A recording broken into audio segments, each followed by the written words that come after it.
Good evening, everybody. Brian Neubert here from goldenblack.com, live in Mackey Arena.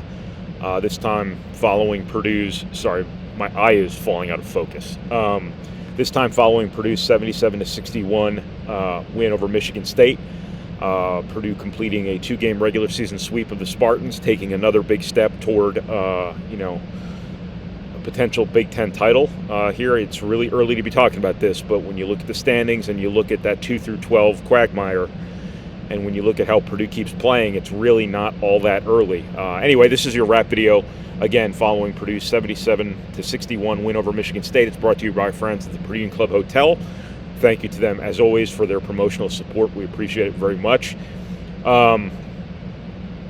Wins over Michigan State, tend to be a little more satisfying for Purdue, I think, than a lot of other people. I think this has really becoming, sort of 1B to the 1A that is Indiana basketball in terms of Purdue's primary rival. I think Purdue and Michigan State have always been relatively similar in their basketball mentalities. They've been built, around certain principles, and I think the toughness that it generally requires to beat Michigan State, I think, is something Purdue's always prided itself on.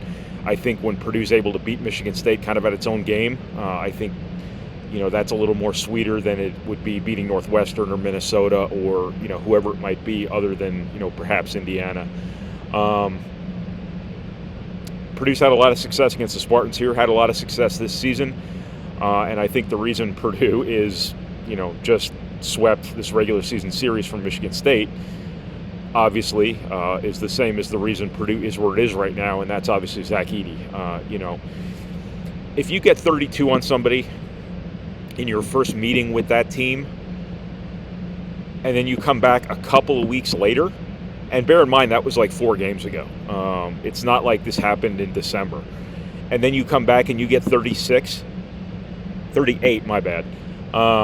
Close.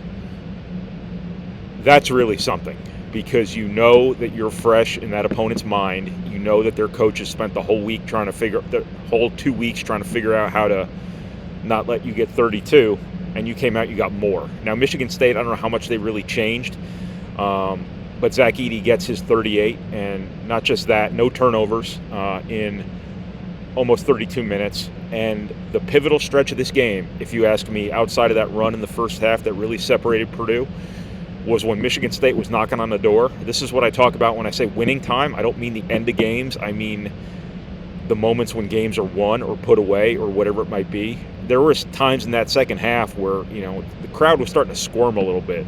Michigan State had gotten a 20-point deficit down to 10 there, and Michigan State finally starts coming with really hard doubles. I don't mean just a little bit of help. I mean really hard double teams on Zach-Edey, and just immediately just burns him, and he hits Ethan Morton for a layup. He hits David Jenkins for a 3, and that really was the stretch that put this game away. And that just speaks to Zach-Edey's ability to, handle the burden that comes with his decision-making role at Purdue, to really think on his feet as a basketball player, to really, be nimble, to be agile-minded, whatever the term you want to use might be. I think that he has been everything Purdue ever could have hoped for in its wildest dreams of him, his junior season, and then some. For him to just be able to adapt to every situation he's been able to adapt to this season has just been, the epitome of greatness, on top of the productivity, on top of the physical dominance, on top of the almost unprecedented influence he wields over basketball games. It's just, you can't say enough about the guy. The one thing I will keep reminding people, do not take this for granted, because this is some Glenn Robinson, Caleb Swanigan stuff you're dealing with here. This is something that doesn't come along very often, and don't take it for granted. Don't let Zach-Edey's greatness just become part of the landscape. Don't let it just become something that's just kind of taken for granted. This is really special what he is doing this year. This was really special what he did today. This has been really special what he's done this entire season, and he is the singular reason Purdue is where it is today. I've said over and over again, Braden Smith and Fletcher Lawyer, without them, this isn't possible. But Zach-Edey is the reason that Purdue is where it is right now. And barreling toward a Big Ten title, number one in the country. Just don't take it for granted, folks. Just enjoy it while it's happening. I heard somebody say the other day, what if these are the good old days? Someday you might be talking to somebody about Purdue basketball, whether it's your kids, your grandkids, your friends, whatever it might be, and you'll be talking about Zach-Edey, the stuff he's doing right now, how unique a player he's been, how fortunate Purdue was to have had him for however long it ends up having him, and so on and so forth. So I made a promise a long time ago to not make all these videos about just reminding you every week or after every game how good Zach-Edey is, but this one merited a little bit more of a flushing out of Zach-Edey's greatness like that. So Zach-Edey's pretty good at basketball, just FYI. So, but just a really good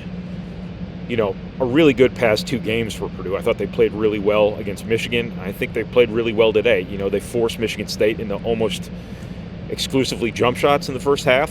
They let them get out and transition a little bit in the second half, but the score kind of was what the score was. Michigan State was in kind of hurry-up mode to a certain extent. But Purdue was pretty good defensively in this game. I don't think anybody really hurt you. Tyson Walker goes from 30 points in East Lansing to 8 points at Purdue, whereas Zach-Edey goes from 32 points in East Lansing to 38 points in West Lafayette. So things kind of flipped there a little bit. I don't think anybody really hurt Purdue all that much offensively. A.J. Hoggard had some moments. Purdue let him get out and transition a little bit. Purdue wins this game with defense. Purdue wins this game with Zach-Edey. Purdue wins this game on the glass. Purdue wins this game despite missing 10 free throws. 10 free throws that are the equivalent of probably 12 points because there were a couple one-and-ones in there too. Purdue exercised its margin for error in this game. That's not something Purdue will want to make a habit of, but it tells you how emphatically Purdue won this game today. And I thought Purdue won the last game against Michigan more emphatically than the final score indicated too. Purdue's peaking. Purdue is playing as well right now probably as they have all season, and that says something for a team that's number one in the country. I think that you always kind of wonder what's next for a team like this, a team this young. A lot of the teams I've covered over the many years I've been doing this have had a losing streak at some point. You remember the one year there was the Wofford, the Florida something, whatever team that was, and then somebody else. There was a 3-game losing streak right there by a young team.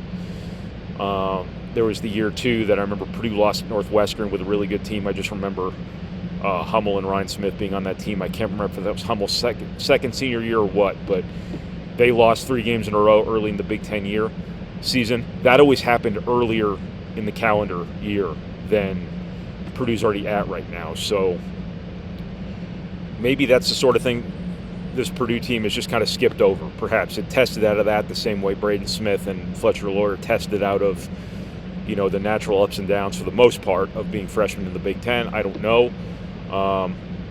But there are no red flags right now around this Purdue team. There's obviously things to nitpick, as there are with any basketball team at any time. But there's no indications whatsoever that Purdue's consistency isn't going to endure. There are no red flags whatsoever that Purdue's just going to phone one in one of these days. There are no red flags whatsoever that Purdue's just not going to no-show one of these days. If that was going to happen, chances are it would have happened by now, or it would have almost happened by now, and none of those things have happened. So I think Purdue's winning model to this point, I think, has shown itself time and time again to be sustainable. And for that reason, I think all things are possible here. I think, Purdue, I don't know what the score of Iowa-Rutgers is right now. That would be a big one for you. I think you're worrying a little bit about, Indiana at this point, just the way they've been playing lately, the fact they've still got Purdue 2 more times. Again, it's a pretty narrow pathway for anyone but Purdue at this point to not at least win a share of this Big Ten. I think that Purdue just has to not fall apart. And again, there's no indication whatsoever. And I can't believe I'm mentioning Northwestern as a team still in the standings anyway. That's a team you still kind of have to worry about. And again, when I say worry about, I mean these are teams with plausible pathways to at least claim a share of the title away from Purdue. You couldn't be in much better position than Purdue's in here. You couldn't be playing much better than Purdue's playing in. Purdue's all systems go here, barreling toward, not only a Big Ten title, but a Big Ten title you might be able to lay claim to relatively early, and then not that you're going to just cash in the rest of your games here, and then you can just start worrying about your number one seed, stuff like that. It's amazing to me that on January 29th, this is what I'm talking about around this team, but everything changed in Portland, and everything stayed changed ever since. So it's kind of where things are for basketball. Personal note here real quick. If you can't tell by my physical appearance at this point, this is my final day on the beat this season. Handing things over to Mike Harmon starting now. I have to go take care of my personal business, surgically, health-wise, whatever it might be. I will be back as soon as I can be back in some capacity. I don't know if I'll be physically in this arena again this season. I don't know if you'll see me on video again this season, but you will hear my voice, you will read my words. As soon as I can walk, as soon as I can speak, as soon as I can type, you will hear about me. You will hear from me again. I can't get rid of me this easy. I'm telling you, I am the gum beneath your shoe. I am the peanut butter in your dog's hair, and I am the AT&T commercial that plays incessantly during the NCAA tournament. You are stuck with me for a very long time, but you will not be seeing me here for a while. So I just wanted to thank everybody for all the support that's been thrown my way here the last couple weeks. It is very much appreciated. And with that, I will thank the Purdue Club Hotel one more time for their promotional support, and I will let you guys know that I will see you back here very soon. In the meantime, the beat is in very capable, Hall of Fame worthy hands with Mike Harmon. So by all means, stay tuned into us, whatever the hell that means. I have no idea what that means, but Mike's got this all covered. It'll be a little bit different. It'll be a lot more professional. It'll be a lot more handsome, but it will be great. So no worries about our coverage. Stick with goldenblack.com here for the balance of the season. And thank you very much. Thank you for watching. Thank you for reading. Thank you for listening. And thank you for processing our materials, however it is you process our materials. And I will be back as soon as I can be back. So thank you, everybody.